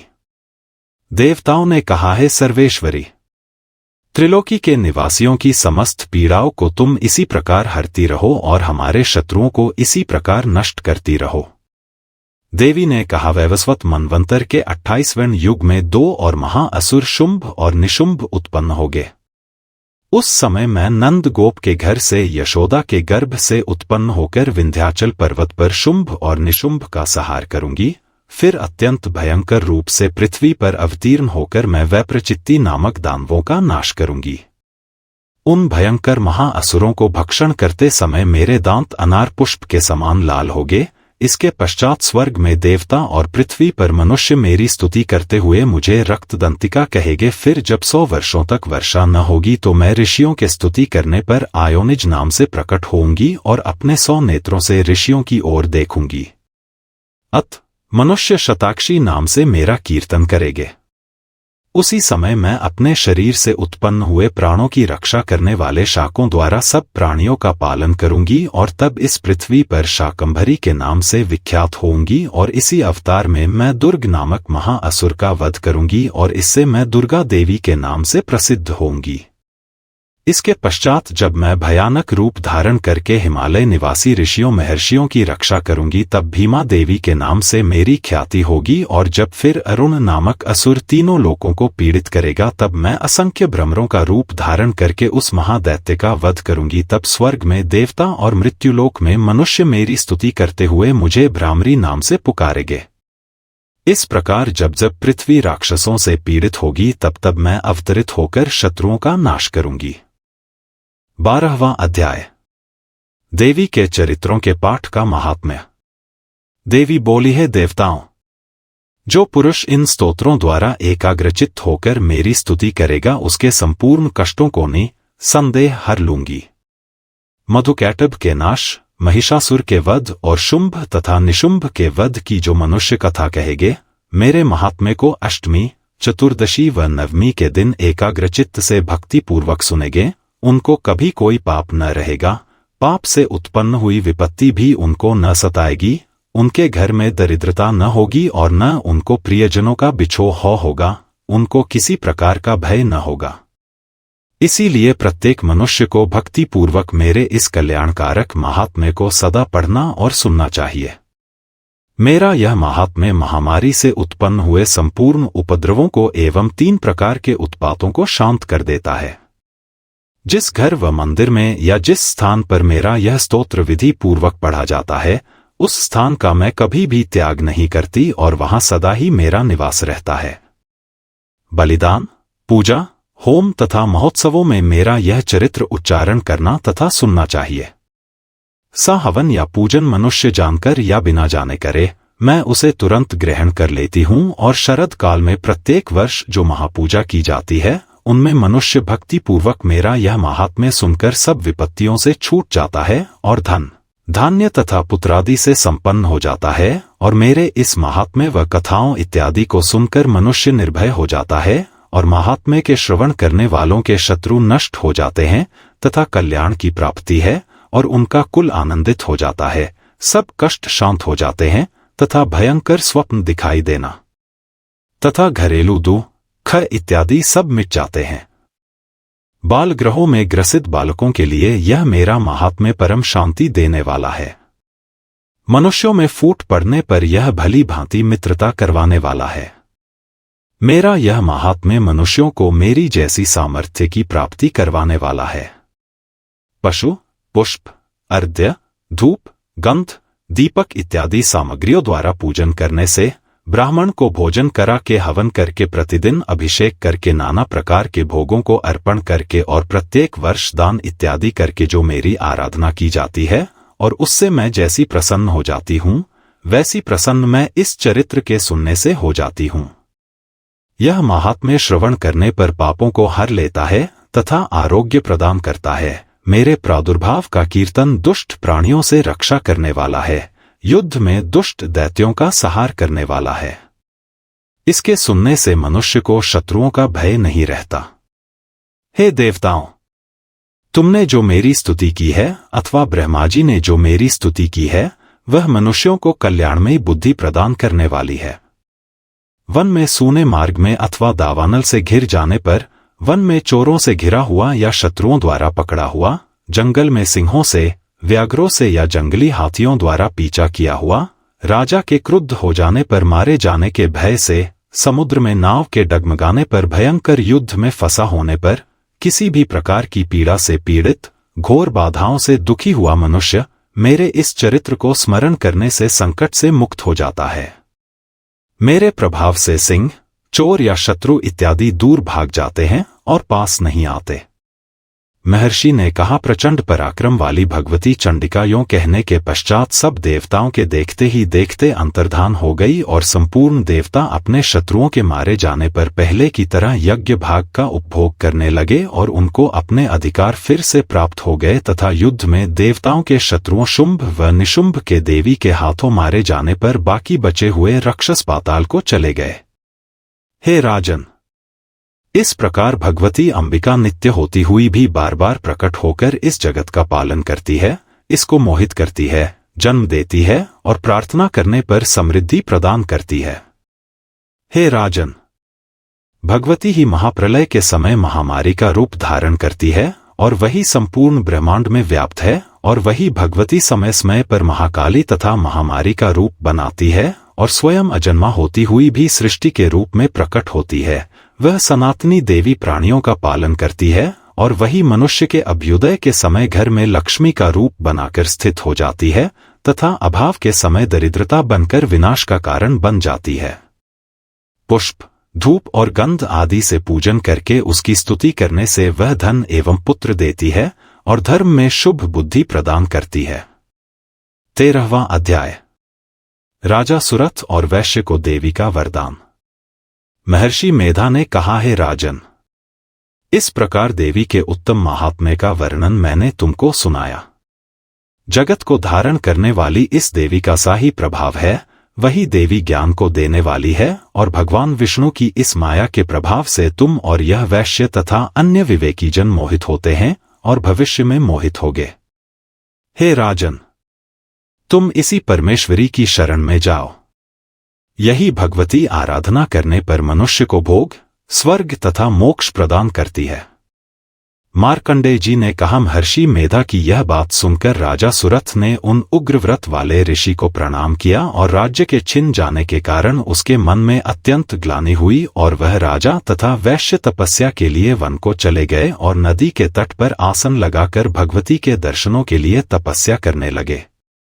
दोनों ने नदी के तट पर देवी की मूर्ति बनाई और पुष्प, धूप, दीप तथा हवन द्वारा उसका पूजन करने लगे। पहले उन्होंने आहार को कम कर दिया, फिर बिल्कुल निराहार रहकर भगवती में मन लगाकर एकाग्रता पूर्वक उसकी आराधना करने लगे। वह दोनों अपने शरीर के रक्त से देवी को बलि देते हुए 3 वर्ष तक लगातार भगवती की आराधना करते रहे। 3 वर्ष के पश्चात जगत का पालन करने वाली चंडिका ने उनको प्रत्यक्ष दर्शन देकर कहा, देवी बोली, है राजन तथा अपने कुल को प्रसन्न करने वाले वैश्य, तुम जिस वर की इच्छा रखते हो वह मुझसे मांगो, वह वर मैं तुमको दूंगी क्योंकि मैं तुम पर अत्यंत प्रसन्न हूं। मार्कंडेय जी कहते हैं, यह सुन राजा ने अगले जन्म में नष्ट न होने वाला अखंड राज्य और इस जन्म में बलपूर्वक अपने शत्रुओं को नष्ट करने के पश्चात अपना पुण्य राज्य प्राप्त करने के लिए भगवती से वरदान मांगा और वैश्य ने भी, जिसका चित्त संसार की ओर से विरक्त हो चुका था, भगवती से अपनी ममता तथा अहंकार रूप आसक्ति को नष्ट कर देने वाले ज्ञान को देने के लिए कहा। देवी ने कहा, हे राजन, तुम शीघ्र ही अपने शत्रुओं को मारकर पुनः अपना राज्य प्राप्त कर लोगे। तुम्हारा राज्य स्थिर रहने वाला होगा। फिर मृत्यु के पश्चात आप सूर्य देव के अंश से जन्म लेकर सावर्णिक मनु के नाम से इस पृथ्वी पर ख्याति को प्राप्त होगे। हे वैश्य, कुल में श्रेष्ठ, आपने जो मुझसे वर मांगा है वह आपको देती हूं। आपको मोक्ष को देने वाले ज्ञान की प्राप्ति होगी। मार्कंडेय जी कहते हैं, इस प्रकार उन दोनों को मनोवांछित वर प्रदान कर तथा उनसे अपनी स्तुति सुनकर भगवती अंतर्धान हो गई और इस प्रकार क्षत्रियों में श्रेष्ठ वह राजा सुरथ भगवान सूर्य देव से जन्म लेकर इस पृथ्वी पर सावर्णिक मनु के नाम से विख्यात हुए। नवरात्रि में श्री दुर्गा सप्तशती पाठ से प्राप्त होने वाले विशेष फल। नवरात्रि के पावन अवसर पर श्री दुर्गा सप्तशती का पाठ अत्यंत शुभ और फलदायक माना जाता है। प्रत्येक अध्याय का अपना विशेष महत्व है और इसका नियमित रूप से पाठ करने से भक्तों को अद्भुत एवं चमत्कारिक फल प्राप्त होते हैं। यह पाठ न केवल भौतिक इच्छाओं की पूर्ति करता है बल्कि आत्मिक शांति और मोक्ष का मार्ग भी प्रदान करता है।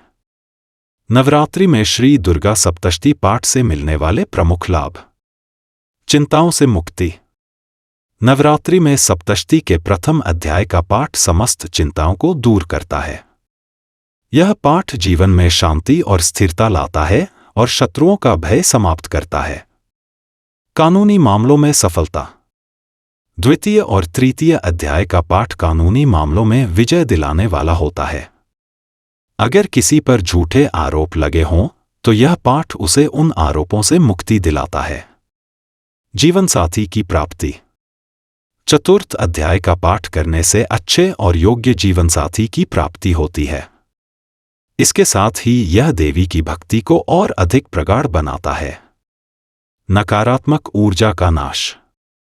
पंचम अध्याय का पाठ घर और जीवन से नकारात्मक ऊर्जा, भय और बुरे सपनों का अंत करता है। यह तंत्र मंत्र की बाधाओं से भी मुक्ति दिलाता है। विशेष इच्छाओं की पूर्ति। सप्तम अध्याय का पाठ गुप्त और विशेष इच्छाओं की पूर्ति के लिए अत्यंत प्रभावी माना जाता है। यह भक्त की कामनाओं को पूर्ण करता है। वशीकरण और धन लाभ। अष्टम अध्याय का पाठ वशीकरण की शक्ति प्रदान करता है और इसे नियमित रूप से करने से निरंतर धन की प्राप्ति होती है। संपत्ति और खोई हुई वस्तु की प्राप्ति। नवम और 10वें अध्याय का पाठ संपत्ति के लाभ के लिए किया जाता है, साथ ही गुम हुई वस्तु या खोए व्यक्ति का पता भी चलता है। रोगों से मुक्ति और यश की प्राप्ति। 12वें अध्याय का पाठ करने से शरीर के रोगों का नाश होता है और व्यक्ति को नाम, यश और मान सम्मान की प्राप्ति होती है। संकटों से रक्षा। 13वां अध्याय देवी की कृपा प्राप्त करने का साधन है। इससे देवी का आशीर्वाद प्राप्त होता है और हर प्रकार के संकट से रक्षा होती है। निष्कर्ष। नवरात्रि के 9 दिनों में श्री दुर्गा सप्तशती का पाठ करने से मां दुर्गा की विशेष कृपा प्राप्त होती है। यह पाठ न केवल भौतिक सुख संपदा की प्राप्ति का साधन है, बल्कि आध्यात्मिक उन्नति और मोक्ष का मार्ग भी प्रशस्त करता है। इस पवित्र पाठ को श्रद्धा और भक्ति के साथ करने से जीवन में शांति, समृद्धि और सुरक्षा का आशीर्वाद मिलता है।